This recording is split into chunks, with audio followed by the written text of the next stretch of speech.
successful. She became very successful. Anyway, she told me about the family. She was like, look, I was in the family and you told me, and it was like, I had no clue about her. All I knew was that she knew the Bible better than anybody. And she taught me how you could talk to angels, how you could directly get prophecy from God, kind of like Rick Joyner did, that it was a normal thing. And I was like, you know what? I gotta find out everything about this girl. I mean, even though we didn't stay together, I was like, I need to know how she learned all that stuff, how she knew the book of Revelation backwards and forwards, and she understood the entire Bible. And you know, the children of God, they had a lot of sexual immorality going on. And I will not lie, I saw weird things, but it was not to the extent that the media portrayed them to be. However, I will say this, and my wife and I watched a Netflix documentary about the children of God a few days ago. There were pedophiles in there that people were made to think were like an anomaly. There was a pervading spirit of pedophilia similar to the Catholic Church, which was protected by other people, weaker Christians. And then that kind of bled into the whole incident that happened last year in Taiwan. So this is the stuff. I've just been like blabbing it out because God literally does so much all the time that I don't have a chance to. I don't know where to even write. I don't even have time to write it down yet. Even have time. I'm writing a book, but it's like every time I stop writing it, too many more things happen, and I have to kind of, you know, catch my bearings. So I get a lot of comfort out of talking to Christians like yourself and getting involved with other ministries and promoting them, because that's what Don Basham, you know, and Derek Prince did. Yeah. So did you ever listen to any Derek Prince stuff, or were you ever? I mean, obviously I know the name, but I've not looked into his teachings or anything else. But I definitely hear his name often. So one of these times I will have to go back. Is he on YouTube? I'm assuming a little bit. My uncle runs Derek Prince Ministries, Uncle Leggett. It's probably one of the biggest foundational teaching ministries out there. Like, you will go everywhere in the world you go, there's churches, you'll find his stuff translated. My grandfather was shepherded by him. So did you ever meet anybody that was a part of the shepherding movement that was all screwed up from that cult thing? Yeah, here and there. I mean, you know, we spent years in the Adventist church. I mean, that's where I first started pastoring. So there was a little bit of a remnant of that even hit the Adventist church at one point. But, you know, it never infiltrated it in a major way. It was just some offshoots here and there. Yeah. Okay. Yeah. It's basically like, that's my foundation coming from that. My mom met my father, who was a son of Don Basham, that was like, they were treated a little bit too godlike, not just like we're the children of God, like we're, you know, God's children, or we're anointed sons, but like they were the leadership, you know, and it was all about leadership and shepherding, and a lot of people got hurt by that. Yeah.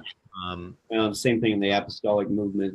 People have abused that and misused it, and so it has a bad name as well. But even though it's biblical, so yeah, I think that it's a similar thing, except you might not have the level of control to say, like, you know what? And I've literally had people do this to me.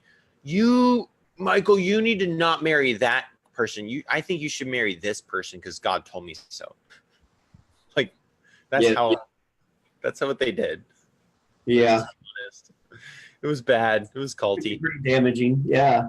So I don't know how personal you're willing to get, because totally up to you. But I keep hearing about your daughter, but I've not heard anything. You know, I just know you have a daughter, and there's something that happened with that group. That's still ongoing. It's a very severe case of cults gone crazy, and I'm at this very moment getting messages from Taiwan, from people who were in Taiwan or who just were there, that are aware of the case that happened there, and to just kind of speed forward a little bit. I mean, there's a lot of miraculous, cool things that I hope will inspire people's faith that I can share. But currently, at this very moment, we are in a situation where the sins of the fathers, as you might say, as like those the acts of absolute evil and pedophiles and, you know, really outright Satanism that creeps into movements. Just as the family died, which it started to die as soon as I joined it, but people, they start to unravel, you know. And I went to Taiwan. It's a long story, like the whole saga and experiences with that group took me to China, to India, to Nepal, to Taiwan, through Japan again, and then all over America. I was like, we were living by faith. We were passing out tracts. We were studying the Bible. And then the group died when I was in Taiwan. It chose that moment when I tried to rejoin it to die. And I was kind of like left like, okay, well, what do I do now? Because like I left home and God took me this far, and I'm a little bit burnt out from stuff. Like I've been through a lot, but I'm not about to go back. So I ended up staying in Taiwan. I started teaching English. I had a chance to meet the Fringe Christian movement, which is another long story. And I met my ex-wife at that time. And well, I was in school, I was learning Chinese. And the amount of miracles around meeting her were just a plethora. Like, it was just like, okay, God's all over this. But it turned out this was a very abusive relationship. Like, this was a person that did not like the fact that we were together and hated the fact that she was a mother and just fought me like all the time. But I was like, no, we can't give up on marriage. We're going to make it happen. Well, we made it for about 4 years. And I think I severely, like, health-wise deteriorated. But because of positive people around us, it was kind of, we were able to make it through this marriage. And we had a daughter, and her mother helped us to take care of her daughter while we were both in university and working. And I mean, this is Taiwan. Like, everybody does this. You work, you know, barely have time for family. So it was a pretty typical situation.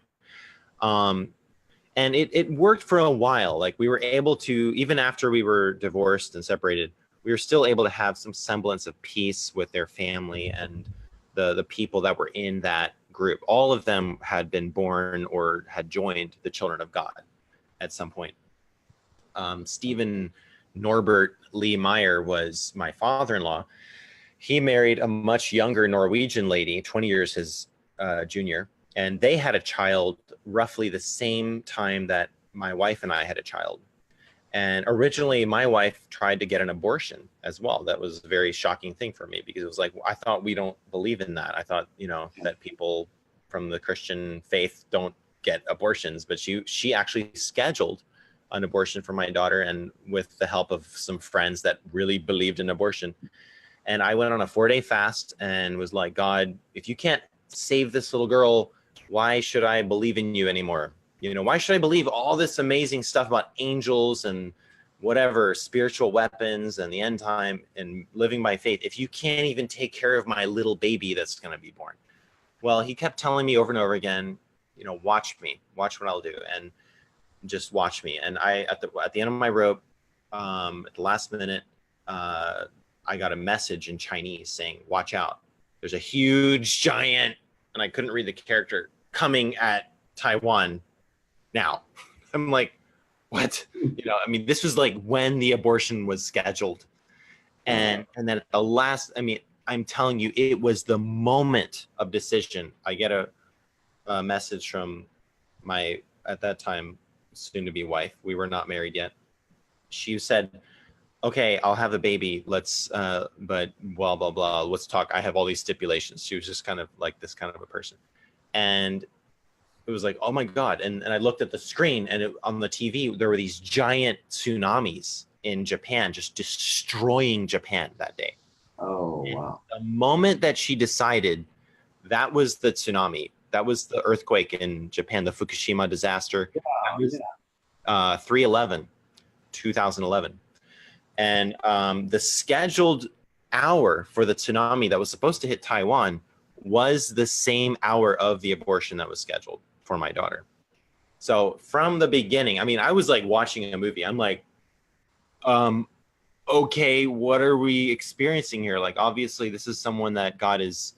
I'm not saying that we caused it. I'm just saying that it was intertwined with these giant disasters that are. It was like the worst ever disaster in Japan ever since nuclear bombs. Like, it was really bad. And so after that, obviously we got married. Things were somewhat semblance of a peace. There were a lot of friends around, but things just deteriorated, especially when Norbert Meyer started to severely abuse his wife. At that time, I mean, after a while, we just couldn't make it work, and we divorced, but we were still on somewhat good terms, especially with the family there and with the rest of the cult people that were somewhat, just kind of playing along. Like, nobody was really doing a heavy missionary work in Taiwan. It was more like, okay, well, sometimes we pray for people and we go out passing out tracts, but it was like, there was this kind of like, we're just sort of existing here thing. Yeah. And I was reaching out a lot more to podcasters, to other ministries, because it was like, I'm not content with this tiny little closet church thing. And, we're all working and everybody's drinking all the time. And we're not, like, nobody's seeking God anymore. Like, really, like, hardly. I mean, they were to a certain extent, but it was like, there's got to be more. And that's where Ian Clayton's stuff really came in, and Justin Abraham. We just recently reached out to him, by the way. Yeah. Thanks to Chris Blackaby. And it was like, gosh, you know what? Hey, family people, look, a lot of your coolest doctrines, these mystic people, they're doing them now. Like, they're thriving on this stuff. You guys, you don't have to be so sad that your group died. My ex-wife had said, it's like, it's as if America got destroyed. That's how I felt when our group died. That was her whole identity, So once the cult died, a lot of these people kind of festered into like extreme weirdness and abuse. And it was like there was no more leadership. And one day, when the abuse got so bad with my ex-mother-in-law or whatever, I don't even know what to call her because she's just like a few years older than me. But my friend and I had this huge house with 6 bedrooms, and we were like, all right, if you need to just take a break, like, you're welcome to just stay over at our house. Like, we're all friends. We've all been working together for like 5 years. You can stay over here, bring your daughters. We don't have to make it a big scene, whatever. Well, that wasn't okay with certain people. They were like, no, you can't do that. You can't leave this abusive guy because he's got a ministry. He's a healer, and he goes out on the street and he heals people and he witnesses to people. How dare you say he's abusive? It's obviously you're the one, And the whole cult, all the people and children of God rallied behind this abuse and supported and even went along with and didn't do anything when my own daughter got kidnapped out of my house one afternoon when I was across the street I had a little English thing that I was working for a few hours, and I came back home to realize, like, grandma just came over and grabbed Kaya and all her babysitters, her family, her sisters, her aunts were all home with her. So it wasn't like she was unattended, but it was a very sneaky way. Crystal Kuo, who has a German restaurant in Taiwan right now, had already prepared all these legal documents against me and had just made up piles of weird lies that even the court in Taiwan was like, what are you trying to do to this guy? And ran into my house, grabbed Kaya. And of course, she'd taken care of her a lot. So Kaya was fine. My daughter's name is Kaya. Okay, where are we going? Oh, we're going to Costco. And they're like, Michael, your ex-mother-in-law just came and grabbed Kaya and ran off with her and said she's going to the grocery store. And I called her right away. I'm like, okay, I'm at the grocery store. Where'd you guys go? What's going on? And she literally was manifesting like this demonic voice that was like, oh, Michael, I just wanted to take my granddaughter for a walk. I mean, it was literally like a villain out of a Disney movie, like a witch. And just, I get to take her for a walk, don't I? I just wanted to take her to the grocery store. And I'm like, what are you doing? Do you realize what you've just done? I mean, I'm going to have to call the police. Like, what are you doing? Oh, it's fun. Oh, no.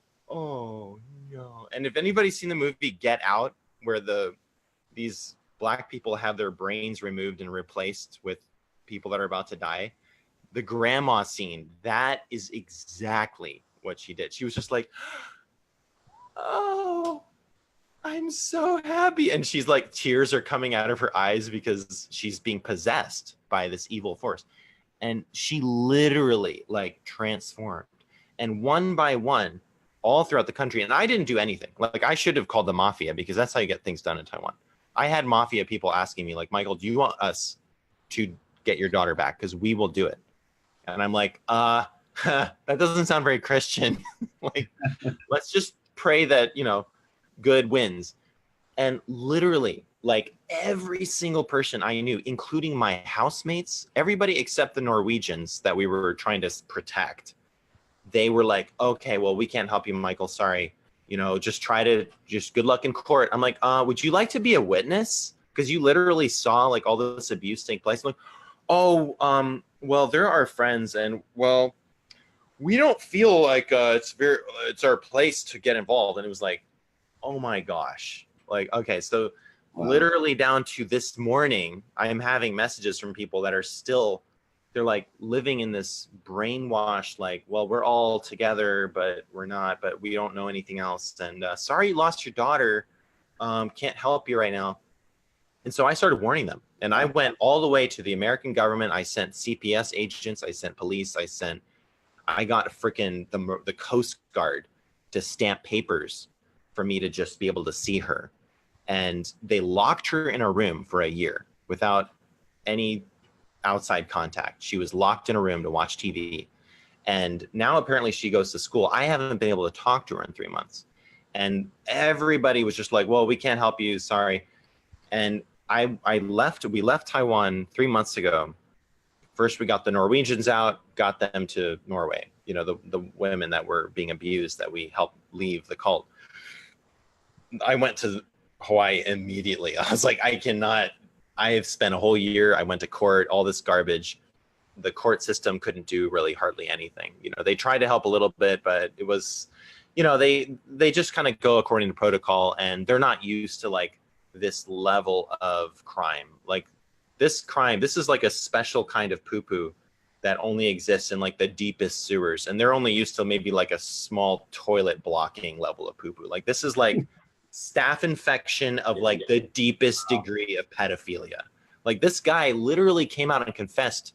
Later we found out he was a pedophile in this cult before. And back when, you know, it was encouraged to just do whatever you want. We're hippies, you know, you can touch kids, whatever.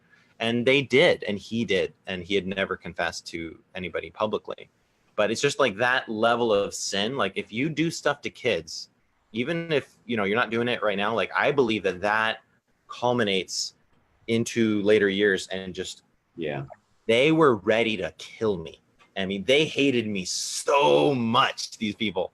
And they still do, because I still talk about them every day. I'll be walking around and I'll just, you know, enjoy the sunshine. Be like, oh, you know, we're still fighting the pedophiles. And it's not about me. You know, it's not just about, I mean, if they can do this to one guy and his daughter, they can do this to anyone. And I'm not talking about the Family International. I'm talking about the spirit of iniquity and this swamp, really, that Trump is trying to drain the White House. And it's 80% of the government, we're finding out, is ruled by these kind of people.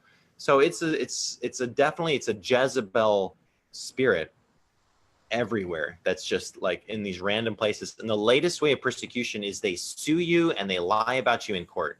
And of course they don't get in trouble for, you know, for committing perjury, because, you know, the court system, they don't have time. It's all about money. They're like, okay, well, my lawyer's like, well, we can't really talk about all that stuff. We only have 5 minutes to tell the judge a few things.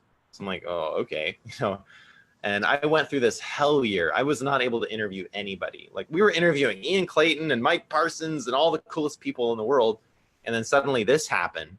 And I spent a year staying up late, you know, typing transcripts of phone calls to prove that, you know, Kaya is now living with her mom for the first time, which she never has before. But then they had a secret marriage, and they're trying to, you know, build up this case against me. And she's physically alive. I mean, she's okay, but she's not able to see her dad anymore, which we had a great relationship. I have thousands and thousands of videos of every moment that we spent together. And it's just like, that's the kind of maddening treatment. That's the point, is to get you to destroy yourself through killing them. Because honestly, as a father with a little girl, you wake up and you go to bed with thoughts of pure evil and darkness, and without God, like, I don't know how I'm not a murderer yet, honestly.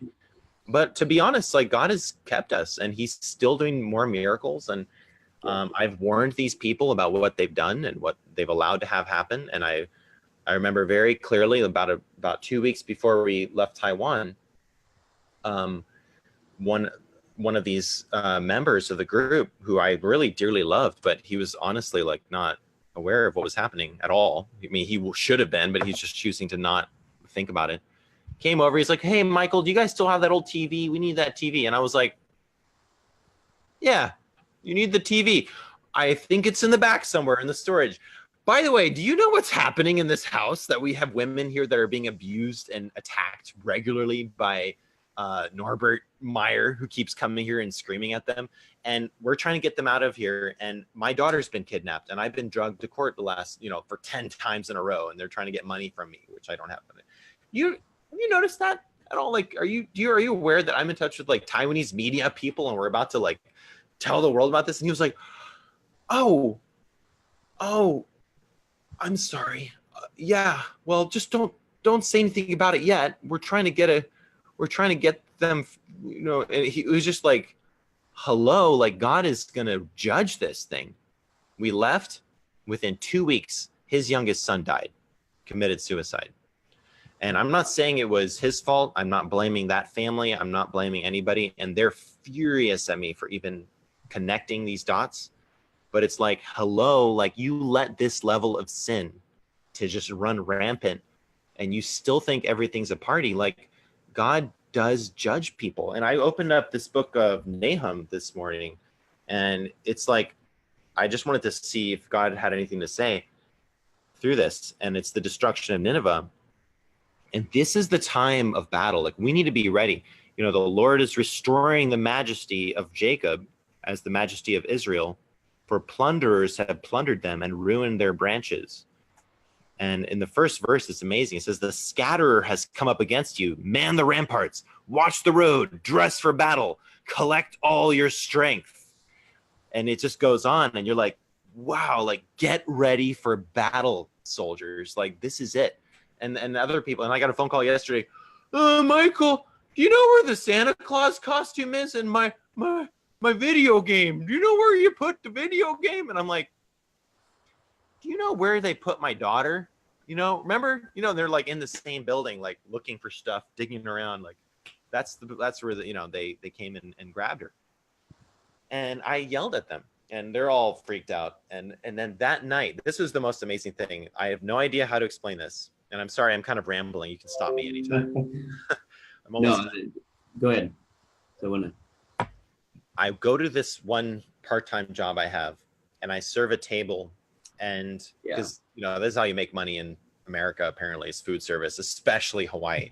But anyway, I go to this table, and I speak fluent Japanese and Chinese. So I'm speaking Japanese to them, and then one of them is like, "Oh, I'm from Taiwan." And he's like, "Oh my gosh, I'm from Taiwan too." "Oh, really? Me too. Which neighborhood?"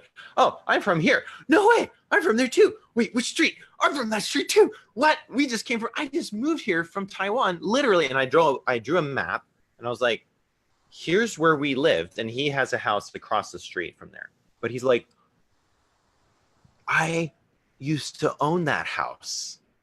I sold it 20 years ago to a lady, and this is her name." And it was the right name. And I'm like, I mean, if you don't believe, I shouldn't put his phone number on air, but this literally happened on Halloween night. And I'm standing there like getting goosebumps, like, what does this mean? And then suddenly I get these phone calls from that house after, and I don't know what it means. I mean, I'm just telling you, this is another one of these, like, God, like, hey, I gotcha. But it's a scary time, though. I mean, this is a sign, but it's like, I mean, maybe I need to meet the nice God who's just like, happy feelings God. I know the mean God. I know the God that's like in all those Old Testament prophecies of judgment. I know that guy, but he also gives us a lot of joy and a lot of mercy and a lot of kind of mystical, I don't know. All I can explain it is as euphoria. The family used to call it like an orgasmic presence of the Holy Spirit. I don't know if that's like very respectful to call it that all the time. Brandon Barthrop might say that, but you know, I don't know. I mean, it's real. Like, it's real. The joy of the Lord. I look crazy. I sound crazy. I am crazy. I had my daughter taken from me, but I absolutely am riding off of the mercy and the grace of God. And we are working on getting her back. It's going to take media attention. It's going to take, the Chinese court system is so useless. I'm not going to become a mafia guy, although I have 3 different mafia groups that are saying, look, all it takes is one phone call. Do you know what that does to you as a dad to have somebody tell you that? Like, all you need to do is pick up the phone one time and we will exact revenge in a way that will be so delicious to you, and your daughter will be returned to you. Yeah. I mean, what should I do? I'm sure it could be very, very tempting and frustrating. I just, you know, one of the things I heard just recently, actually, Stephen McKee was talking about, you know, us reaching a point where we fully understand who we are, and that when we walk into a room, that the ground shakes and the ground trembles, all of creation trembles, and the atmosphere changes. And it's all because it recognizes a maturing son that is walking in who they are with power and authority. And then the father, it's like the father tapped me on the shoulder and said, do you know what that is? You know, because it's walking in his presence. It's bringing his presence into the room. Well, what's his presence? It is love. God is love.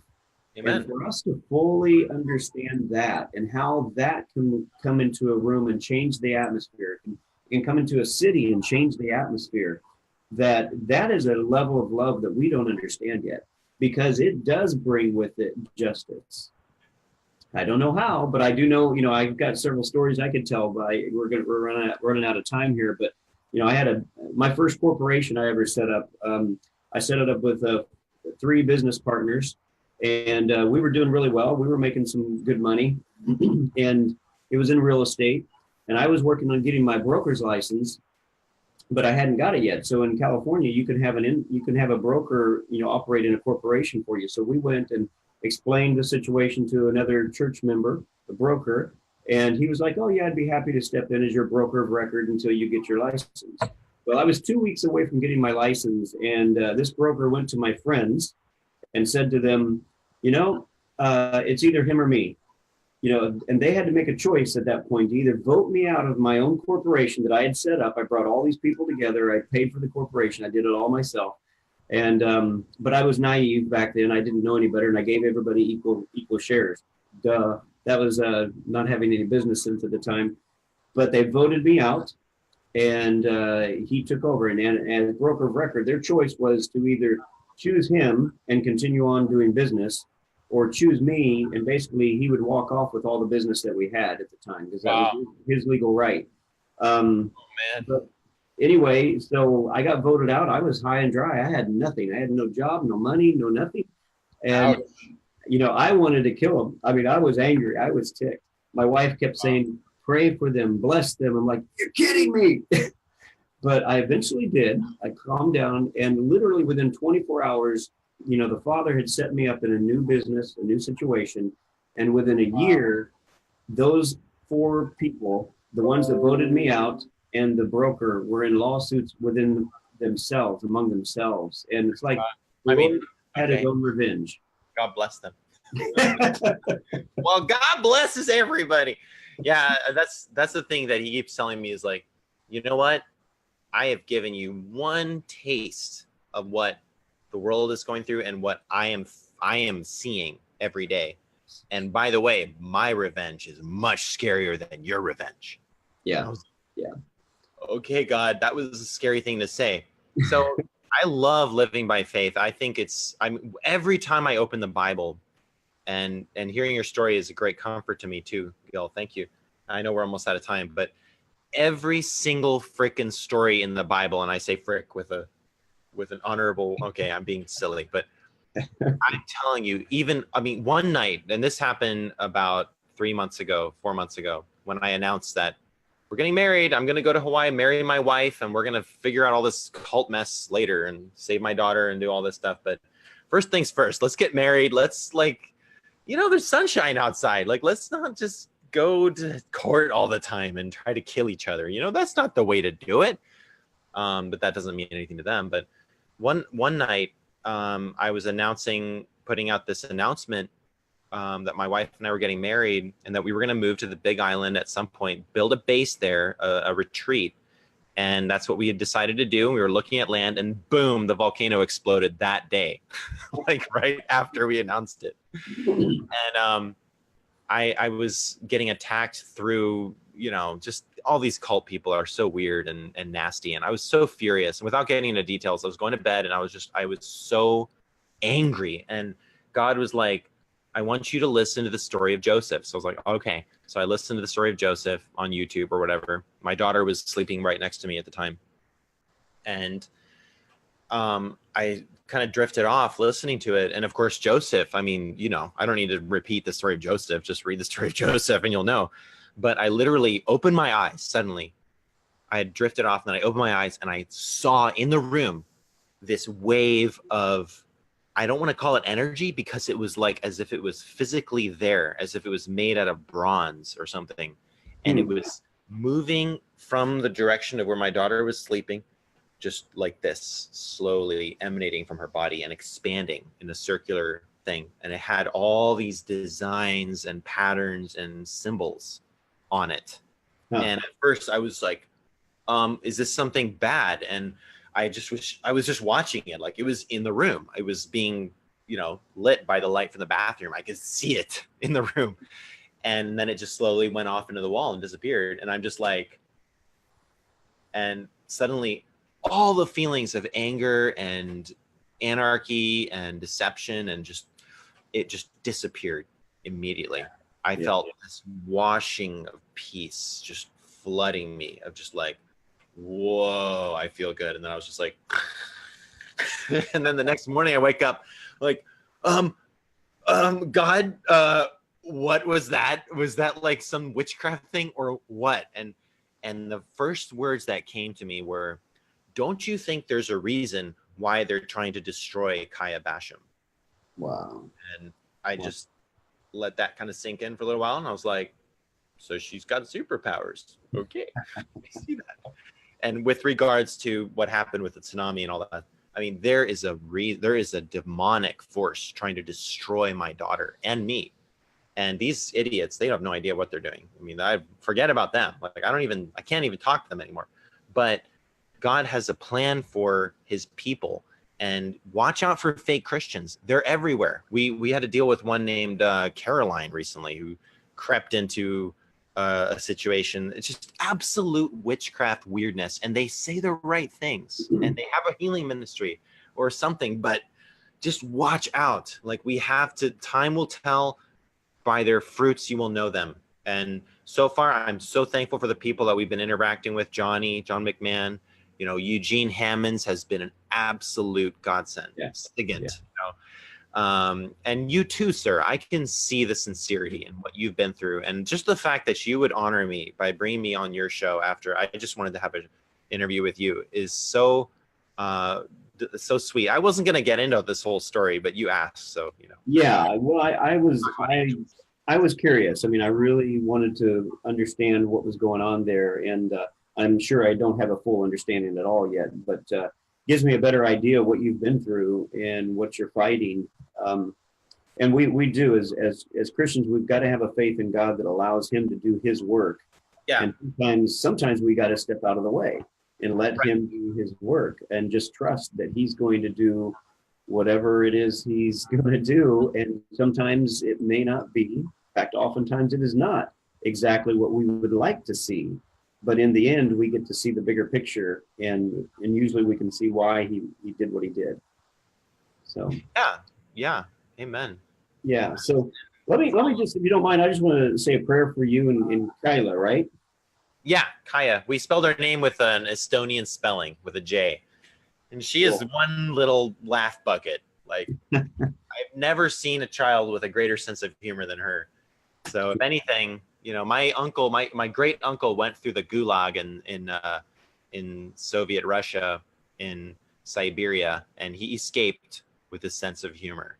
My mom told me he passed away. Wow. So I believe I'm calling on her Estonian genes to rise, and for her to just be full of God. And if you wouldn't mind praying for her, just angelic protection around her, and for me too, to not become an axe murderer. And Right. you know, We wouldn't want that. this has been ongoing. This is a 2-year thing almost. All I have to say to those people, and they're listening, is I know what you did last summer. That's the only thing I have to say to them. And All right. Scary. Okay, I'll shut up. Let's pray. Let's pray. Father, I just thank you for who you are, because you are the mighty one of Israel. You are the mighty one of all creation. And I just thank you for the love that you continue to pour out onto each and every one of us. And that love does appear differently on different people, because some people need to understand your justice. Some Amen. people need to be corrected. And you do all of this in a love that we do not even understand. And in this process, Father, that Michael and Kaya have been going through, Lord, I just pray that you, number one, I just ask you, Holy Spirit, that you would just step into each one of their hearts in a new and powerful way, and that you would just bring a level of comfort to them that is even greater than anything they've experienced thus far. And that you would just pour out into each one of them a hope that there is something coming that will blow their minds, that you are doing something in Kaya, in her situation, and in Michael's situation, and that there are angels, Michael, there are angels already assigned and at work before we even pray, because you've had this in your heart for years, obviously, at this point.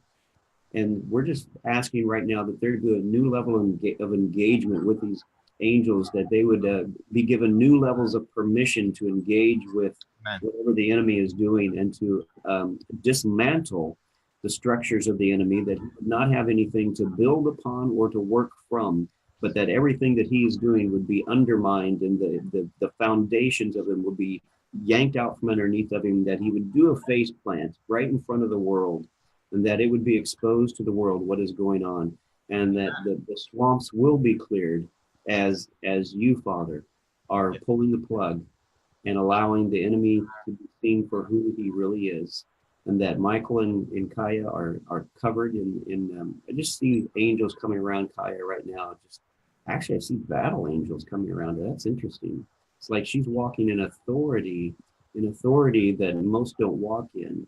So she has special angels that are of a warrior class that are guarding her because of her authority. And that you, Michael, have been a forerunner in this area, and that you too are covered with the wings of angels.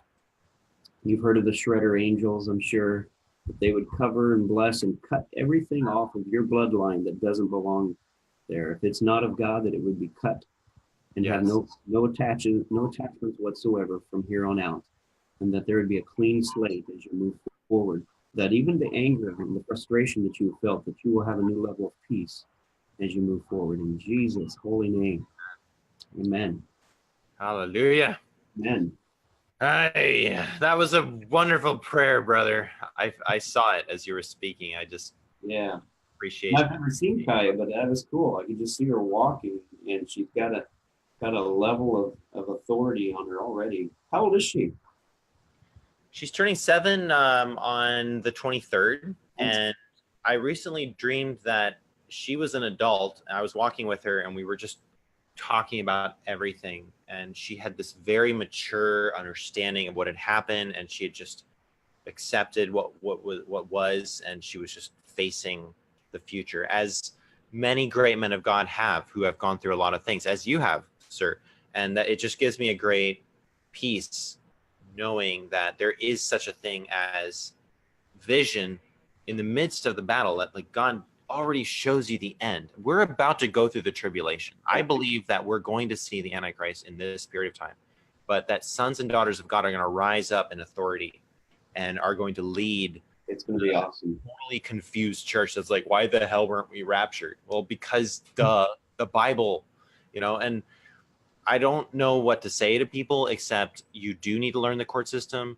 You need to learn all the stuff that is being taught by Chris Carter, by Kingdom Equipping Center, and many great prophets of God out there. Neville Johnson, Ian Clayton. Listen to these guys, but realize that this is going to be used. Like, we need an army is being risen today for a war, not to just get raptured or whatever. And if it doesn't come in this generation, fine. We're in warfare every day. We have a spiritual warfare to fight. I need your prayers. Everybody is going through something. And it's like people dream of being in Star Wars. Don't dream of being in Star Wars. Being in Star Wars totally sucks. Your dad cuts your hand off. You find out that Darth Vader's your dad and the Emperor wants you to kill him to make you become the new Darth Vader. It's not fun. You see your friends die in the X-Wings when you're attacking the Death Star. It's exciting to watch on TV, but when you're in it, this is Star Wars, though. Real. You are a Jedi. I see in you, and I have respect for you as a Jedi, as someone that is a high-level ranked, warrior of the Force, of the Spirit of God, not the New Age. Anyway, I thank you again, and thank you, your audience. All right. Well, thank you, Michael. I'm going to stop the live feed and talk to you just a little bit more here. Thanks, everyone. Better Bless you all.